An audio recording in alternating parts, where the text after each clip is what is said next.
Good afternoon, everyone. My name is Darin Zehr. I'm the General Manager for Commercial Food Sanitation, and I'm the Vice Chair of the FPSA Prepared Foods Council. It is my pleasure to welcome you all to the Rising to the Sesame Challenge webinar. Thank you for joining.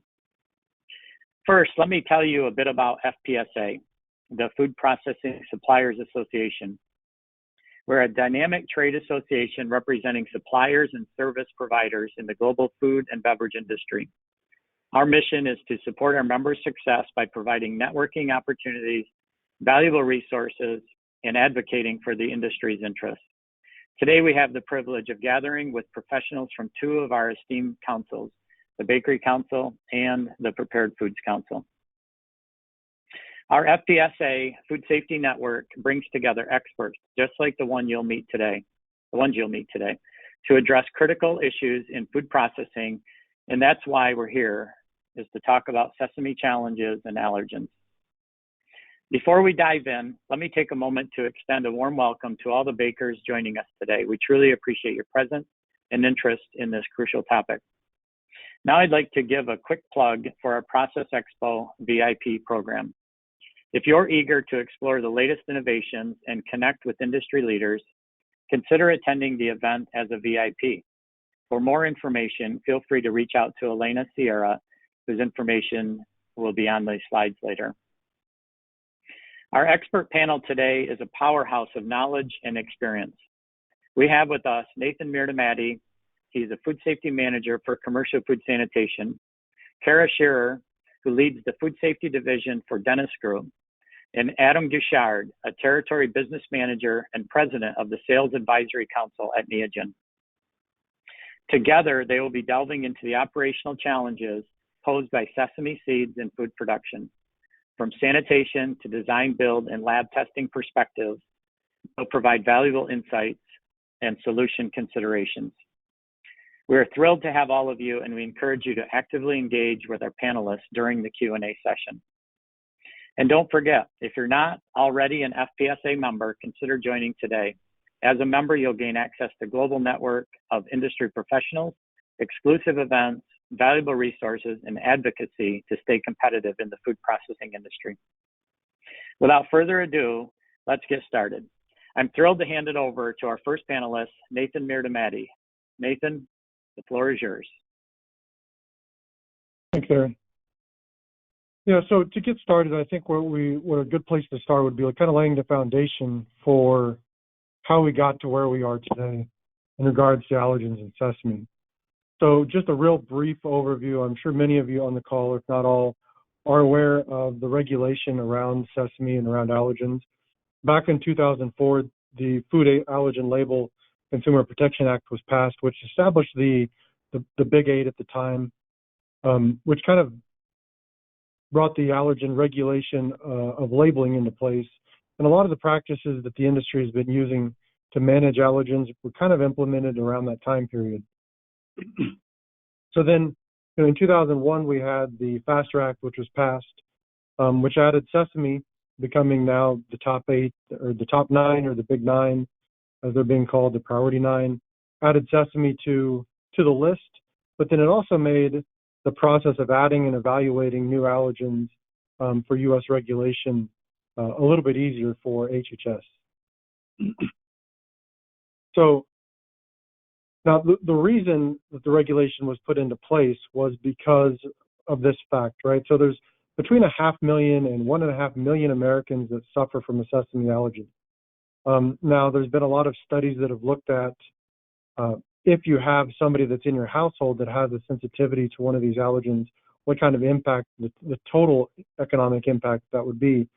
And, on average, they say that if there's a sensitive individual in the house, the whole household will avoid that allergen protein.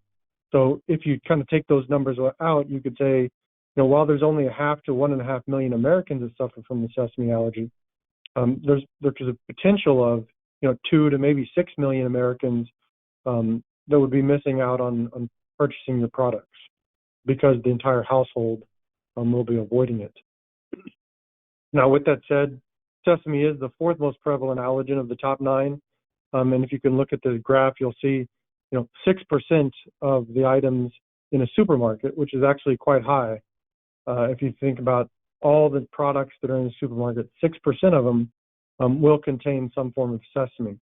So by being most prevalent by the number of different products that contain sesame. And then sesame does find its way into a number of our products through sesame oil, and then into spices as well. So and that was part of the original intent of getting it in labeling, was to make sure that it was covered in those spices.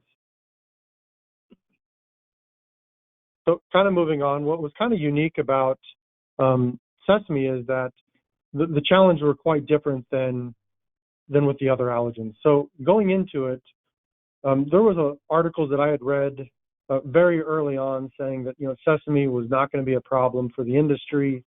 The industry had been dealing with the other 8 allergens for going on 20 years, and this would be basically just another one to add to the mix.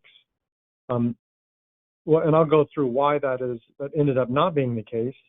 But also another assumption that is kind of that was early on that was made was we'll just schedule it at the end of the week.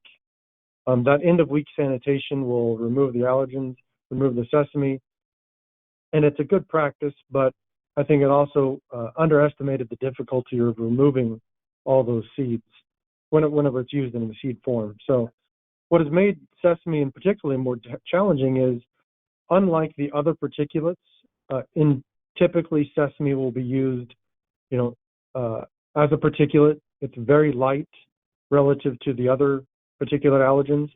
So when it comes to cleaning, things like compressed air will make cross-contamination of the seed very difficult, and also makes it much more difficult to retrieve during cleaning. So the other thing is, it is most commonly applied. The most common application or use of sesame is as a topping. So we're thinking about a product that is nearly finished. We'll apply it to the very top of it, like in a hamburger bun or or on a cracker or something. So because it's applied as a topping, it actually isn't incorporated into the mix or the dough, into the product, which then makes the likelihood or how frequently it falls off of the product much more. To further complicate life in these products and these processes, typically we rely on dry cleaning methods. In the case, especially when you have a particulate, the use of wet cleaning methods is very advantageous. Whenever we're trying to use dry cleaning methods, and then the sesame itself has quite a bit of oil to it, it complicates life quite a bit. Other concerns or challenges when it comes specifically to sesame include the equipment design. Most of the applications or processes that are using sesame, they haven't had to deal with a risk profile that is challenging as sesame has been. If you think about, most of the facilities that are low moisture, low water activity products, they're relatively low risk. So then therefore, in general, the investment in hygienic design has been lagging. Excuse me. And then finally, the supply chain and the consumers that are kind of that are concerned and that are being involved with this product or this particular allergen, it brings a different dynamic to it. If you think about buns, in some cases, consumers want a very fresh product. They don't want a lot of preservatives. So then that complicates life for the supply chain, because in some of these processes, they need to be switching back and forth between a preservative or for a short shelf life product between seeded and unseeded products on a very frequent basis. So, as a response, and it wasn't really liked by the FDA, and we'll go into a little more about this, but one of the responses was going ahead and preventatively adding sesame seeds to the formulas. So there's a number of strategies, and I'm not going to go through these too far in depth because Kara will be going into some of them in her presentation, and then I'll come back and touch on them again. But when it comes to allergen management strategies, there's a number of different approaches that can be very effective. Obviously, the first and preferred strategy is to dedicate a line, maybe a facility or even buy equipment to the use of the allergen. Obviously, very effective whenever you can dedicate equipment to those different allergens, but obviously there's a cost there. The next kind of strategy is to kind of create an allergen map, and then to incorporate the allergen to minimize its exposure in the facility. So you want to add it just as late as possible in the process, so then you have less of a contamination concern. And then the use of scheduling. So I mentioned it earlier in one of the other slides was when possible, we want to schedule those allergens as close to the end of the week as possible, so that we're not going to come back and run use a formula that is not that doesn't have a familiar allergen profile as the one that we're concerned about. And then ultimately the last one would be is managing it through validating sanitation, which is where we've ended up with a lot of facilities, and is definitely not that easy. And we'll go into more about that in the coming presentation. So with that, I'm going to hand it over to Kara, and she can talk about some of the impact that Sesame's had on the food safety systems. All right, thank you, Nathan. Yes, so we're going to talk about our food safety system, which is really, as a reminder to everyone, it's a combination of our food safety plan and those supporting elements. And we're going to discuss, see here, before we take a deep dive, what does the regulation actually ask for? So when we're looking at our regulations, we have two sides of it. We have our good manufacturing practices, and we also have our preventive controls. So some people may be a qualified facility, have some exemptions, but really our good manufacturing practices also bring up controlling cross contact in multiple areas, whether it's our personnel cleanliness. So are they changing their gloves between the Sesame and non-Sesame? Do they have a smock or a lab coat on to kind of protect them and then take it off when a different run goes around? We're going to kind of take a deep dive in our plant design. It brings up how, like how Nathan discussed, we should have separation. Maybe we need to have a dedicated line. Our equipment design, which Nathan's going to touch upon a bit later in this presentation as well. So how well we could clean this equipment and avoid cross contact. And of course, in our storage, even if some of you did add, Sesame to some other products, right? You did a line harmonization. You also have to consider everyone's great at storing it in the warehouse, but when it goes to scaling, are you also introducing it into other products and risk factors there as well? So there's a lot of controls from our GMPs that we could take a look at from our prerequisite programs, but then we also have our preventive controls, and I really want to focus on these three.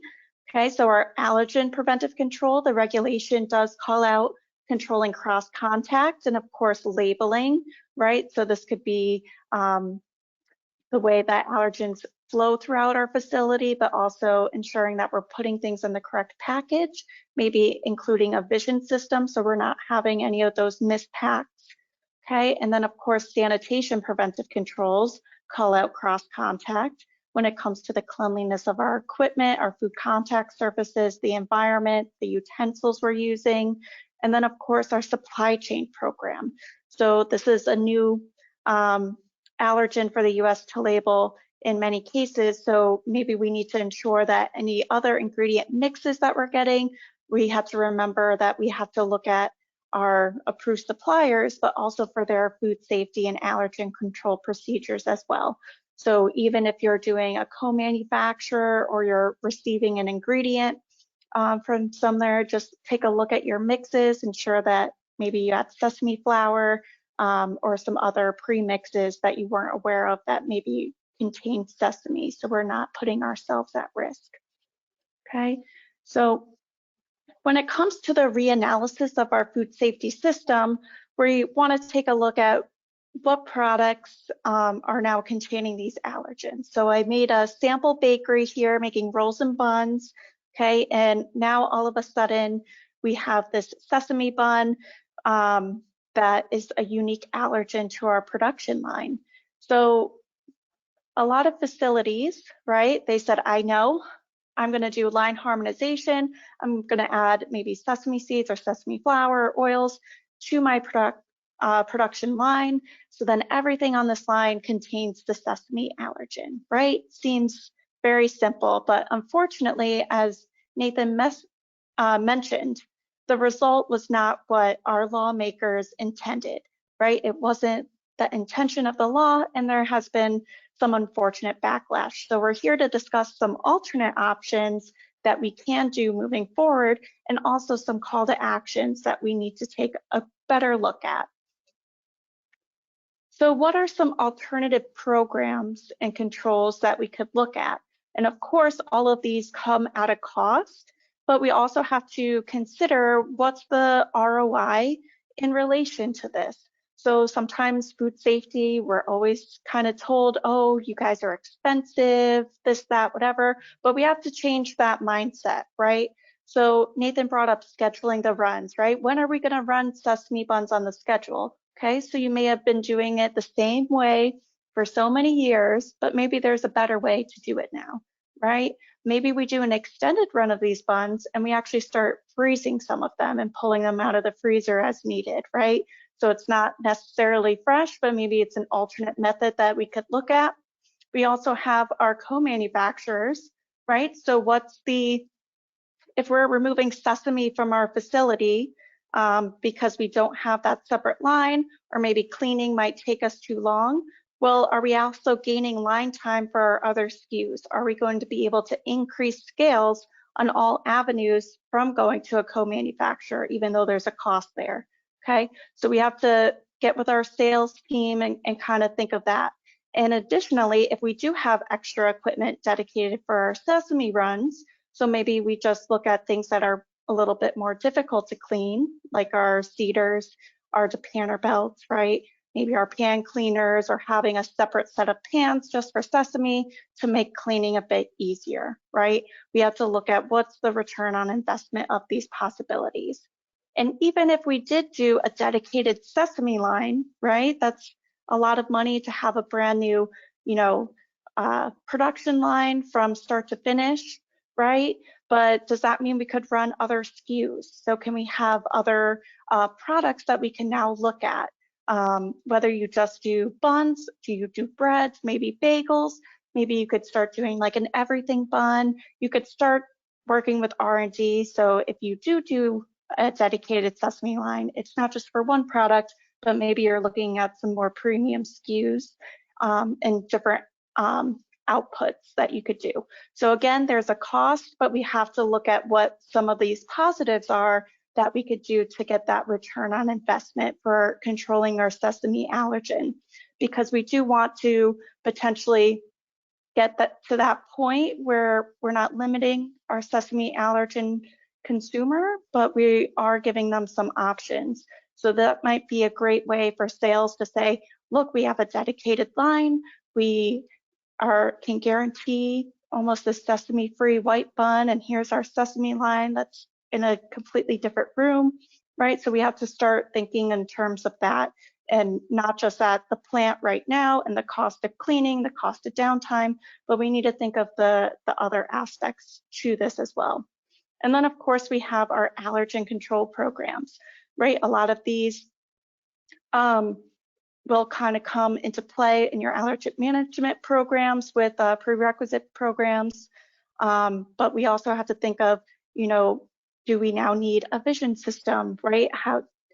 What are our packaging implications, right? Our preventive controls say that we need to label properly. We need to identify this to the consumer, make sure our ingredient statements are accurate, and make sure we're putting things in the adequate package.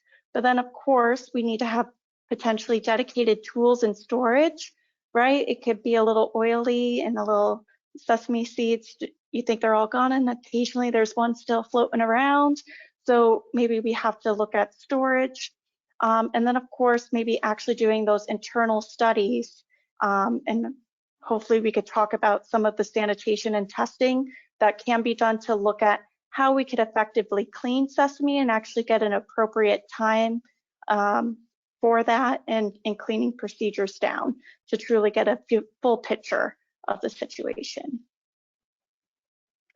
So with that, those are some of the control measures that we want to think about when we're reanalyzing our food safety plan. But then of course we have all the different facility designs. So at Dennis Group, we're always going to ask whether it's a brand new facility or you're looking at renovating your production line, we want to know your allergen profiles, right? So I made a little block graphic here for simplicity.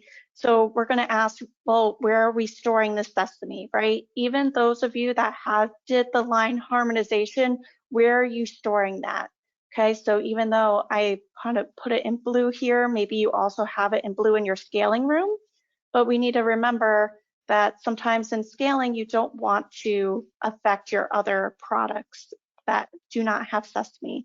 So I find that scaling rooms are often forgotten. We're always good in the warehouse, but not good when we start using it.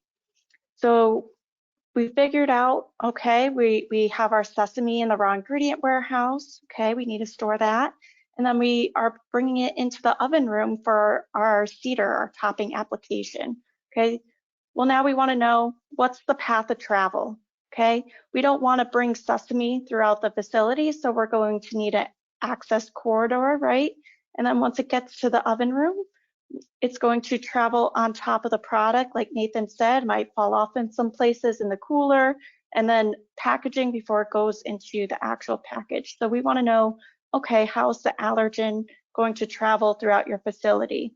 So you'll have to start thinking about, did we actually consider the path of travel? Do we need to change some path of travel for our ingredients and retrain employees? Next, we have separation. We're going to say, okay, well, you have sesame. Do you want a separate production line? So I kind of outlined this in red a little bit. Obviously, I didn't change the room sizes, but would you want a separate production line to fully segregate your allergen, right? The main control is avoidance and separation, okay? But you might say, Kara, I can't afford two lines right now. Okay, what are my options? We're going to control it through those allergen preventive controls and sanitation preventive controls that we mentioned, right? So we need to know, okay, well, what are the cleaning methods for this? And this is where we might need some call to action, right? Are we going to start maybe introducing some wet cleans? So I put a box in red, right? Maybe there's some pieces of equipment we want to have controlled wet cleans on now. It might not be the full operation, and it might be a little risky for a full dry clean environment, right? So that's something we need to consider. Are you still going to do the dry clean, right? Are we going to use vacuums? Are we going to use dry steam, some dry ice? So we have to look at some of these alternative cleaning procedures as well. So we need to know what you need in these rooms to give you the most success for handling your sesame allergen. Okay, and from there, I'm going to bring it back to Nathan, and he's going to talk about our equipment design and considerations.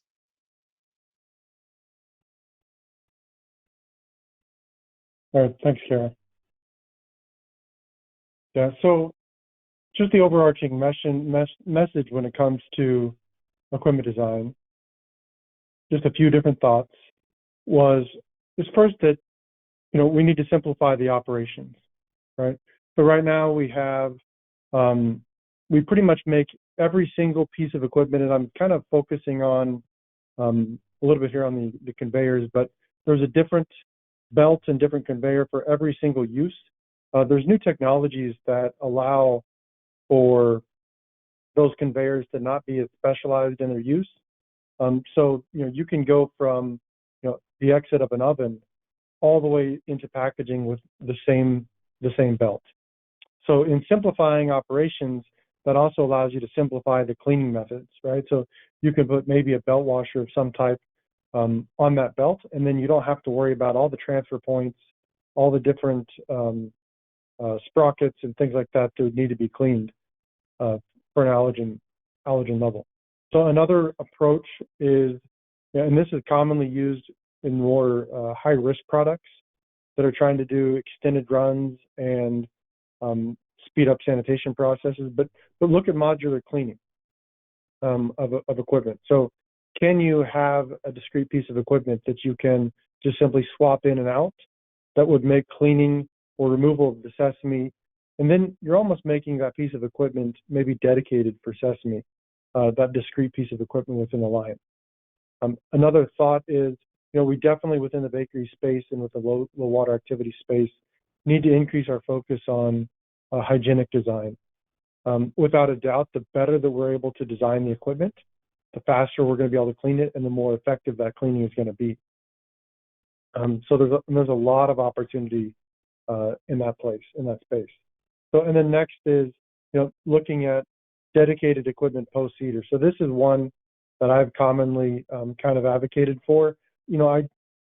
It's a difficult proposition, but post-seeder, if we can go from post-seeder to a dedicated line just for the packaging, that would allow for focused cleaning on that equipment from seeder to depanner. And then we would only have to worry about cleaning to an allergen level on that specific equipment. And we wouldn't have to worry about cleaning an entire line to that allergen level. So if we think about, maybe like a depanning belt is a good example.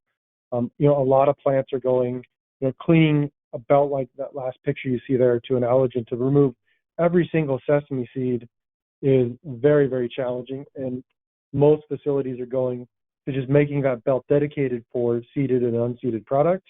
And then swapping out does not take that long. So some plants are deciding to go to a dedicated belt. Other plants are saying, we're just going to buy a separate depanning belt.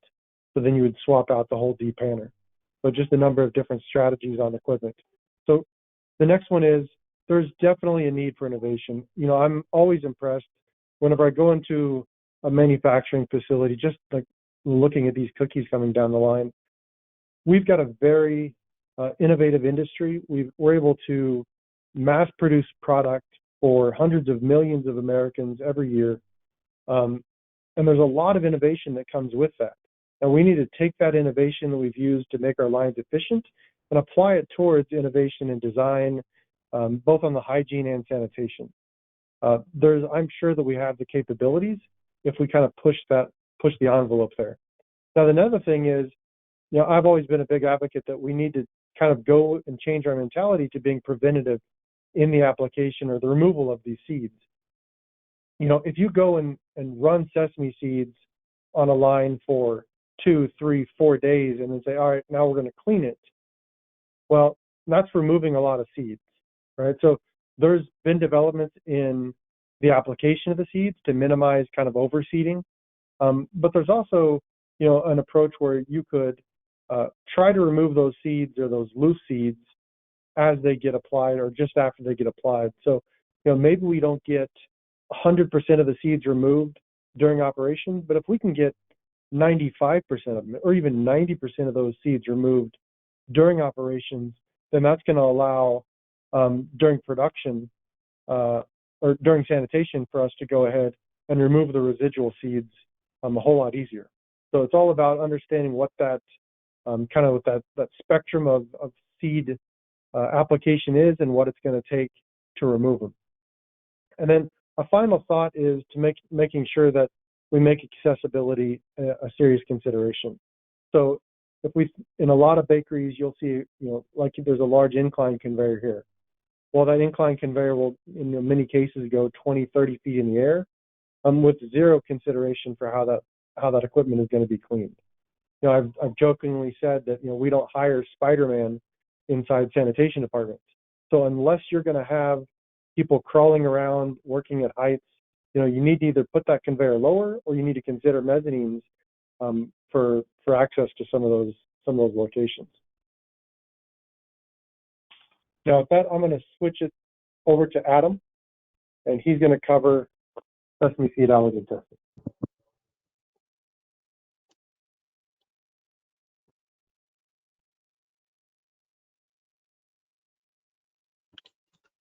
Hello, everyone. Can you hear me? Yes, we can, Adam. Thank you. Okay, thank you. I am going to present qualitative and quantitative testing today. Scherer, if you could please change the slides at your earliest convenience.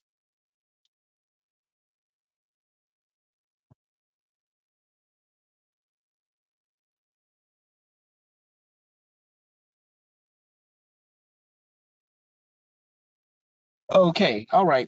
So today we're going to discuss qualitative and quantitative sesame allergen testing. I'm going to briefly just go through what those things are. So qualitative sesame allergen testing looks for the presence of sesame proteins. The test can be performed on several different platforms. The most popular platform is a lateral flow device. The reason why a lot of facilities look at lateral flow devices is because of the time. It takes 10 minutes. It's normally 3 different parts to the protocol. So it's a relatively simple protocol. Sesame samples can be difficult to process or difficult due to detect due to overprocessing. So when you think about sesame seeds that are in sauces, they can go through a lot of processing, which when you use lateral flow devices, it's hard to detect the proteins inside of the sesame due to the hardening of the membrane. So there, and also something else to just consider when you are considering different allergen sesame tests is that it's 2 different allergen testing scales. You have a total food and a total protein scale. So you always want to make sure that when you are comparing and contrasting different allergen sesame tests, that you're comparing it from the same scale. The other aspect to consider is just understanding your sensitivities and protocols that you're looking to reach, and just making sure that test is accurately helping you determine your sensitivity. So with that being said, I'm going to move on to quantitative testing. Now, quantitative testing for sesame allergens looks for not only the presence for the sesame protein, but it also has a corresponding uh, number dealing with the level of sesame proteins in a sample. So this type of testing is normally, it can be performed on different platforms, but a popular method of performing quantitative testing is the ELISA method, which is the enzyme-linked amino assay. This assay normally takes about 30 minutes, but it can fluctuate. But you will receive greater sensitivities in general, and you will know if that.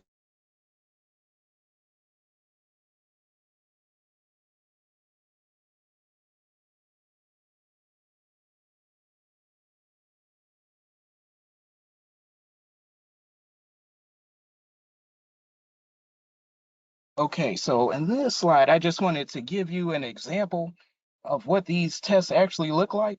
For instance, in regards to the quantitative sesame allergen test, again, this is a lateral flow test. It's very straightforward.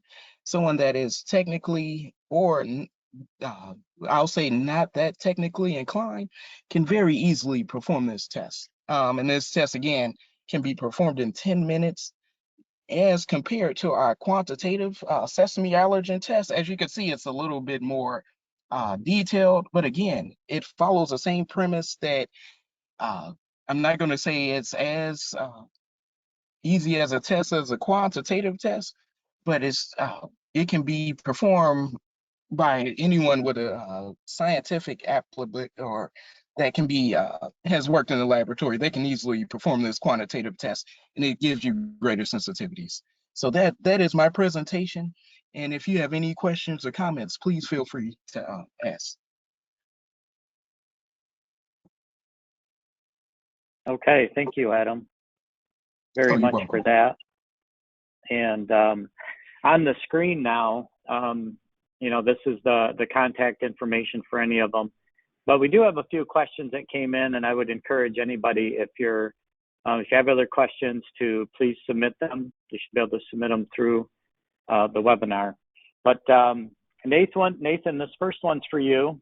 And I think this is in the context of challenges around cleaning, and that is around pan cleaners and brush systems. Any comments on addressing those challenges? Sure. So I get the first one out of the gate, Darin. Appreciate that. So, in my presentation, you can see the picture of the seeds being embedded down inside of a brush. Cleaning, without saying, cleaning brushes is very challenging. Brushes a lot of the time are used for pan cleaners, kind of approach these similarly. It's fairly straightforward to just have a dedicated brush for a seeded product, or even when you're trying to clean, like on a pan cleaner, seeded pans. So you can either take the pillow block off, or you can make the shaft on a coupler, and then those brushes could easily come on and off based on which product you're going to be using. Okay, super. Nathan, that was such a good answer. The second one is for you as well. So very similar, and I think also the same, how do you deal with this from a cleaning perspective, is ventilation and extraction systems. Okay, so I'm going to approach these probably a little bit independently. So if we think about for like a ventilation system, you know, the level of risk, the ventilation system is not going to pick up sesame seeds. So you might have a little bit of dusting, but even then, I think if you go to FARP, there's been enough research to look at the risk of allergen cross-contamination due to dust carryover. It's a very low risk consideration. In the case of whenever we're thinking about extraction systems, you know, in that case, we're typically looking at, you know, maybe dust collectors immediately on lines. Those are a little bit different, and those I would probably want to minimum have dedicated tubing or lines from where the point of product contact over to the unit itself is. Okay, thank you, Nathan. And so, Kara, I'm going to send one your way. Sure. What role does electrical conduit solutions play in ensuring a sanitary processing environment? Of course. So really any conduit or product piping, we really want to look at our overhead elements, right? So especially in bakeries, we have a lot of open product conveyors, right? So we want to ensure if we're doing conduit that we're being mindful of when it's actually going over the product zones. And then I think really in our wet clean areas, and really in any industry, those inspection parts of the pipe, the like LBs. So those are the areas where those gaskets could kind of fail over time, especially in a wet clean environment with those corrosive cleaners, right? So that's where we start to get buildup and some of that microbial growth that we don't want. And we don't want it to, one, ruin our electrical because now we have water coming in. And then we also don't want it to start kind of seeping out throughout the day, throughout the shift, right? So really the electrical conduit, I would be on the lookout for when you're doing it in wet clean areas. Maybe we could start putting like an additional plate and a gasket on it in those LBs, or and then also our overhead elements. So sometimes bakeries don't always have like a walk-on ceiling or sanitary ceiling, but whenever we can, we want to kind of control those drop points and look at those overhead, limit our overhead elements. Okay, thank you, Kara. We also got a question on, will the presentation or recording be available later? And so the answer to that is yes. I think everybody who signed up will be able to get that recording, and then I think it'll be available elsewhere too, and Elena will have more information on that. And then, so Nathan, back to you. Another challenge, how do you deal with automated cleaning systems for belts? So water recirculation, anything like that for cooler belts. Okay. So, you know, first, I can't help but always take an opportunity to share this story. So when Kara was talking about the electrical, you know, I've firsthand been in facilities where we struggled with electrical installs and pests in particular. You know, in bakeries, you know, flour beetles are a real challenge, and I've firsthand struggled with, you know, if you don't design and seal up those lines and those boxes well, you're bound to have challenges with flour beetles and in some cases even cockroaches. So, to the question about, I could go further because I've seen some great stuff, but we'll end it there. So, with automated cleaning, you know, again, I'm going to kind of separate this because, the question was about water recirculation. And for most of our products in the bakery space, we're thinking about, again, low moisture products. We really don't want to use a lot of water or moisture to clean those belts. We can end up maybe removing or reducing our allergen concern, but then significantly increasing our environmental pathogen concern. So we want to clean those belts with little to no moisture, understanding that there's no such thing as zero risk, right? I always say is that, if we wanted to, we have the capabilities of producing food under sterile environments, but we're not trying to make food for sterility. We're trying to make food that is safe for consumption, right? So it's a different question. So, but we don't want to use water for those purposes. And so in all cases, when possible, we're thinking about low moisture products, post oven, using dry methods to clean. Now, if we're talking before some sort of kill step and water recirculation, it's very similar to other segments of the food industry where we want to either sequence that cleaning and then dump a reuse tank before it's used again, or have dedicated systems for cleaning an allergen versus a non-allergen. Okay, thank you, Nathan. So Kara, this one's for you. And on the personal side, I know Dennis Group does a lot in the food industry and design, so it has a big impact on kind of what comes in the future.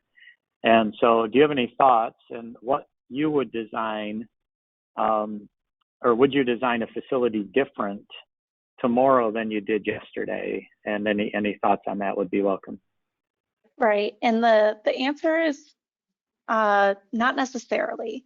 So whenever we start a project, whether it's a greenfield, a brand new facility, or we're doing kind of like a warehouse conversion, or you just want an update to your production line, kind of like in my presentation, we walk through the questions and we talk about our food safety considerations.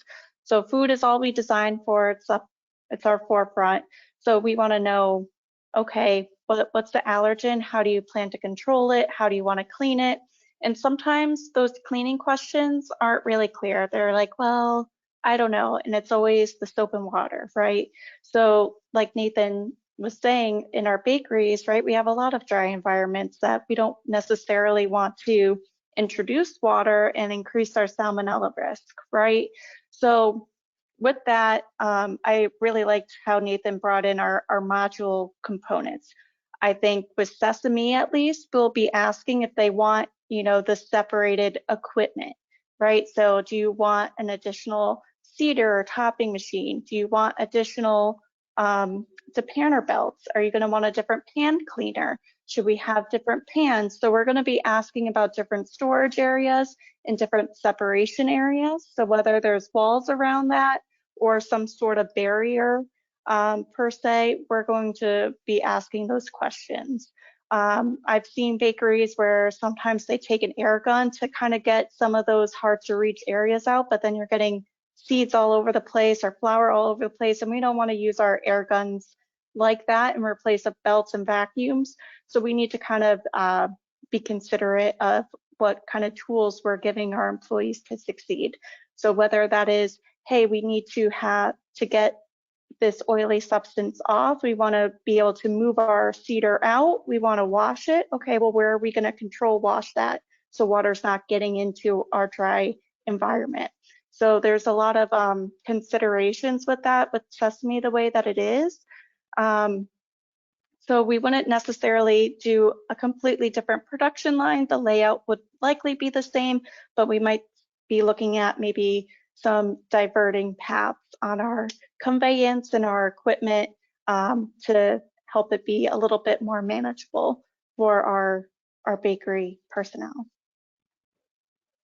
So Kara, is it safe to say that depending on the answers, and you may dig in more on questions around Sesame, and then depending on the answers really will drive whether that facility looks different? Of course. Exactly, because there's always, again, that cost. So we have to work within budget. So if this is what definitely say this is what it costs for a separated production line, and you're going to be like, oh wow, because equipment really is almost one of the most expensive parts of a facility. It kind of drives those numbers way up, especially if you want a separate oven. That's a huge cost to get that long oven in there. Unless you're a smaller bakery and you just have the rolling rack ovens, right? That might not be too big of a cost. But from an industrial size with the pans going, everything, instead of pans, everything's going to add up. So it's where you want that separation to be is where our design's going to start to ebb and flow based on those questions we ask. Yep. Super, thank you. Nathan, any thoughts on that facility design? Yeah, not a ton to add to her comments. I mean, I think I loved her comment during her presentation about co-managing, because I think as we kind of mature with the management of Sesame in the bakery space, I can definitely see kind of a scenario where you have co-mans making Sesame seeded product and certain facilities making unseeded product, and or there's going to have to be some sort of separation within the facility. So I'm kind of excited to see how this pushes our industry to innovate. Agreed. Yeah. I think there's definitely some new things to be had, and maybe new studies with the way certain dry cleaning methods could be somewhat validated. Excellent. And maybe along the same theme, Nathan, I'll come back to you on this, and Adam, be prepared, because I got the next questions for you. Nathan, along that same theme, but more on equipment design specifically, what do you see as the difference now versus yesterday in equipment design reviews or new project processes versus the past? I mean, it's easy, without a doubt. There's definitely, even within a very low risk, traditionally low risk product, there's far more focus on or consideration for hygienic design. If you would have went into a bakery, 20 years ago into a greenfield, it was pretty cut and dry that you were going to get, a lot of aluminum, and maybe some galvanized if you were lucky. But that has definitely changed. Now you're going to see a lot more stainless. You're going to see a lot more consideration for hygiene, a lot more consideration for cleaning. I kind of joke, I cut my teeth in the baking space when I was very early in my career in college. And I always joked that our idea of cleaning was sweeping the floors. So from that to where we are today that's a completely different world that we're in, and how much sanitation and hygienic design plays a part in that is definitely more profound. Great. I was going to make a joke, Nathan. I'm surprised there was colleges around when you were that young, but Kara, any follow-up on that as far as equipment design that you're seeing or see that should be out there? I would say I still see a lot of like hollow rollers with those shafts. So I do see like a lot of improvements, like easier to take off the belts. We have some of those interlocks now. We have less pins, right? Those cooler pins. The sanitary spirals are great. So I'm seeing a lot of improvement, but I'm still seeing some hollow pieces that could cause some headaches if you're not careful or if you don't realize. But definitely more metal detectable options too, if something starts scraping on something else over time, with age. So there has been some improvements with equipment manufacturing as well. So, but if anyone's on that makes equipment, stop making some hollow pieces. We don't like them. Yeah, super. And maybe, I don't know if I can sum up a little bit that junction between the equipment and facility work is what I'm hearing consistently from both of you is that pre-planning, the questions that are being asked up front, being very thoughtful. Sometimes an ounce of prevention is worth a lot in the back end, and definitely forces us to do that. And then maybe the other theme is that idea that OEMs can have a big impact moving forward as well with understanding the challenges. that they've always done extremely well, and now the challenge has changed. So adapting to that is important. Okay, Adam, this question is for you. Yes. Any thoughts on how you set up a testing plan for Sesame? Sure. So first, you want to identify your top 4 regions. So your zone 1s, your zone 2s, your zone 3s, and your zone 4s.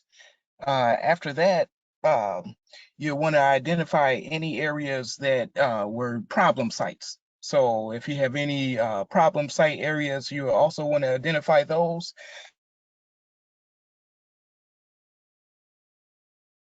General, but if anyone wants to talk in depth about setting up their test plans, please email me, because literally I can give a general explanation, but I'm sure everyone wants a plan based on their own facility. So I can really go into detail in regards to setting up a test plan, what are the pros and cons, and just how to go about it. So I know that was a brief explanation, but it's a very broad answer. But it would be very more particular if I had a facility to answer that question too. So I gave a very brief answer, but if anyone wants a more elaborate response, and I also have a lot of information in regarding to setting up test plans for allergens. So in other words, please contact me if you want more general information about setting up an allergen test plan. Yeah, that's great, and I think, Adam, that's consistent too, right? So there's no one answer on how to deal with this challenge, just as there's no one answer on how to set up a test plan. So that's a great answer. I would encourage people to reach out to Adam and Neogen to understand that better. So we are drawing to a close. I don't think we have any more questions out there. I did want to thank our panelists. Really appreciate it. The years of experience and the what you guys have been involved in over the past has really added to this. And you know, the thing we kept hearing, I liked Kara threw out a challenge on really the total cost, really understanding not just the immediate cost, but what's the cost opportunity that could be sitting out there for making certain decisions. And I don't think we want to forget about that. I thought that was really good. And there was a lot of options thrown out there. But ultimately, at the end of the day, there's this, you know, how do you rise to the challenge? And you've heard multiple comments about innovation. And when challenge happens is when the best innovation happens, for sure. And so we just want to put that out there, that now is the time to innovate. It's a challenge that's out there in the baking industry, and it's such a amazing industry to be part of. And we're really we're blessed to help feed the world. But now is the time to innovate. So thank you all. Thank you for joining. Thanks to our panelists and FPSA for doing this. And there is a recording that will be out there, so please look forward to that. So thank you. Take care.